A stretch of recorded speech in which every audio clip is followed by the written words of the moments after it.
రాష్ట్ర శాసనసభలో బిల్లును పాస్ చేయించినాం, కేంద్ర ప్రభుత్వం పంపినాం. 2018 రాజ్యాంగ సవరణ సంబంధించిన ఆర్డినెన్స్ తీసుకుని వచ్చినాం, గవర్నర్ గారికి పంపించినాం. ఇది ఇక రాష్ట్ర ప్రభుత్వం చేయవలసింది ఏముందని చెప్పి ఈ రాష్ట్రంలో మీరు దీక్ష చేస్తారు అంటున్నాం. మీ మాటల్లో రాష్ట్ర ప్రభుత్వం వ్యతిరేకంగా, కేంద్ర ప్రభుత్వం వ్యతిరేకంగా అనమాట. రాష్ట్ర ప్రభుత్వం ఏం వ్యతిరేకిస్తుంది బీసీలకు అంటున్నాం.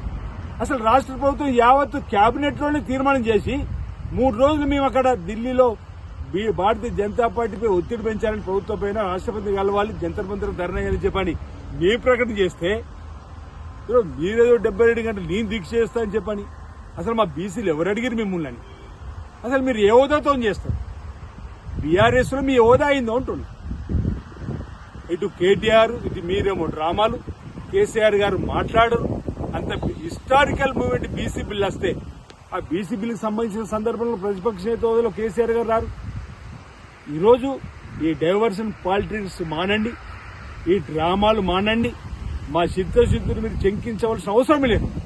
మా రోల్ బీసీల కోసం 42% రిజర్వేషన్ ఇచ్చేటువంటి ప్రక్రియను ఈ రోజు అమలు చేసి అసెంబ్లీలో బిల్లును పాస్ చేయించినాం, బిల్లును కేంద్ర ప్రభుత్వం పంపినాం. షెడ్యూల్ 9లో రాజ్యాంగ సవరణ జరుపుమని చెప్పండి, ఆర్డినెన్స్ చేసినాం, గవర్నర్కు పంపినాం. వారేమో కేంద్ర హోంశాఖకు, రాష్ట్రపతికి పంపించిందని చెప్పని వింటున్నాం.